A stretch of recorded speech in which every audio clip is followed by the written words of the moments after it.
নবম দশম শ্রেণীর গণিত অনুশীলনী 17 অর্থাৎ পরিসংখ্যান অধ্যায়।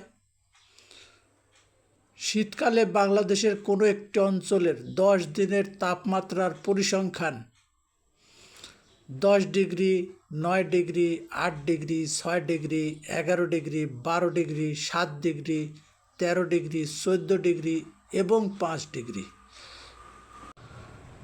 এই উপাত্তগুলি থেকে 6 নম্বর প্রশ্নের উত্তর দিতে হবে। প্রশ্নটি হলো, উপরের সংখ্যাসূচক উপাত্তের প্রচুরক কোনটি?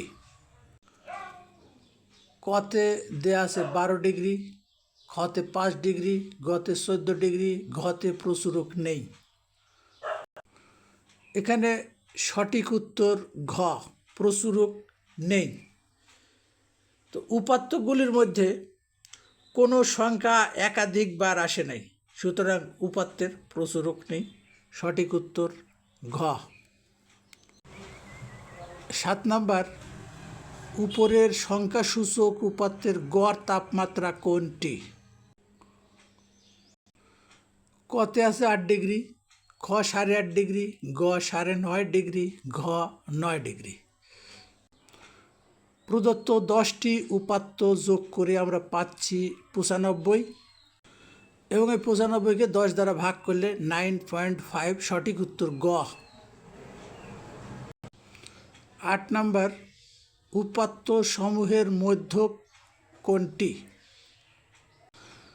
উপাত্তগুলিকে আমরা ঊর্ধ্বক্রমে যদি সাজাই তাহলে পাই 5, 6, 7, 8, 9, 10, 11, 12, 13, 14। তো এইখানে যেহেতু জোড় সংখ্যক উপাত্ত অর্থাৎ উপাত্ত 10টি, তো এর মধ্যক 2টি হবে। এবার উপাত্ত জোড় সংখ্যা হওয়ার ফলে প্রথম 4টি শেষের 4টি যদি আমরা বর্জন করি তাহলে মাঝে থাকে 9 এবং 10। সুতরাং উপাত্ত হবে 9 এবং 10-এর গড়।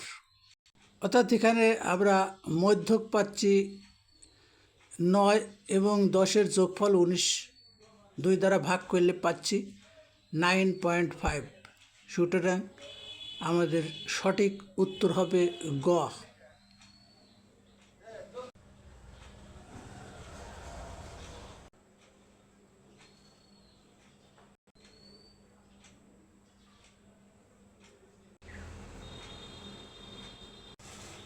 মধ্যক নির্ণয়ের যে সূত্রটা মুখস্থ রাখতে হবে, অর্থাৎ স্মৃতিতে ধরে রাখতে হবে। এর সূত্র হচ্ছে L + n/2 - FC × H/FM। সঠিক উত্তর ক।